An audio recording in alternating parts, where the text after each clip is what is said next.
We overcomplicate girls. I see all over the internet advice how to get girls, how to bring them over with autistic levels of strategy. I just think it's just so fucking stupid. Also a little sad that we have to watch videos about love, and how to get into relationships. I understand that virginity and sexless men are at an all-time high. So there's such a huge market for this. I'm not here to fix all of that. But don't you think it's not very genuine when you go out and meet people and call girls sets, like sets that you go out and work out in the gym? Also, there's YouTubers who tell you how to optimize your Tinder profile down to these really small, stupid levels. So I re-downloaded my Tinder 2 hours ago just to show you a couple of matches that I got in about 10 minutes. So about after 2 minutes of swiping, I got 3 matches.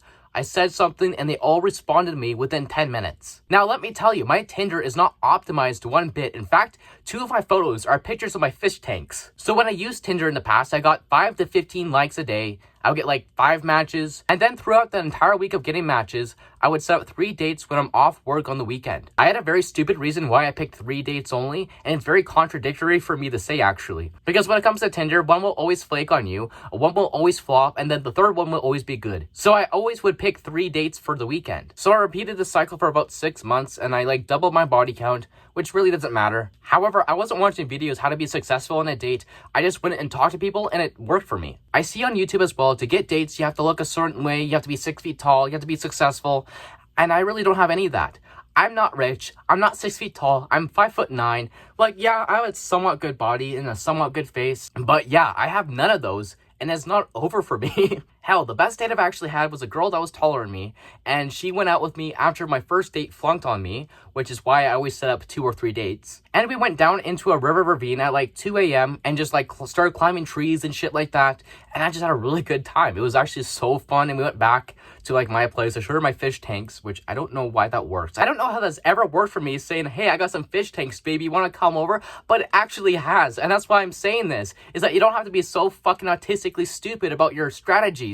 I said the most stupid shit and got girls over. Because I'm not overthinking this or that because she's taller than me or some shit like that. I'm just going out to have fun, bring her over, still have fun. And I never applied a single thing I've ever saw on YouTube to dating strategies because I think they're fucking stupid. Because if you like roleplay a certain persona, people can smell that on you. Not just girls, everyone can smell that on you, that you're not yourself. So when you go up to girls using all these cheesy strategies, they know you want something out of them. And what's really strange to me, if this YouTube advice really works, why do people keep coming back to it? Like all these videos, like there's entire channels just dedicated on dating strategies. And after their viewers paid for their dating course, they still keep coming back to them. If it worked, they wouldn't have to come back. Like if you had a relationship or you got dates really easy, you wouldn't need this stuff anymore. Like the point of this video is, how do we make setting up dates and talking to people just so overcomplicated? You know that girls aren't unicorns, they're people. They're good, they're evil, and all in between. I've had my fair share of bad dates and also good dates. Hell, I might even be their bad date. My last Tinder escapade,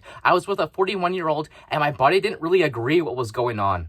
So if I had any advice to give, it wouldn't just be yourself. There's a little bit more to it. If you don't like who you are and what you stand for, what makes you think other people will like you? So if you don't like yourself, change what needs to be changed so you can love yourself again. And know you can form a genuine connection without all the extra baggage of being so self-defeating. Of course, being attractive helps. But what happens when you become the person that you would love, you become more attractive. However, don't feel like you have to be perfect because everyone that's my age who are either in a long-term relationship or married are not perfect at all. I just see this so often where you have to be rich, successful, be 6 feet tall to feel attractive and get girls. However, that's just not true at all. Overall, I don't think you should overcomplicate things. I can definitely see how people are creeped out by your planned approach and scripts. I know right now dating for men is tough, but I don't think going down this rabbit hole of self-help, how to date someone, is going to help you at all because it never ends. There's always something more you can do. And there's not going to be this magic finish line where you're ready for a long-term relationship.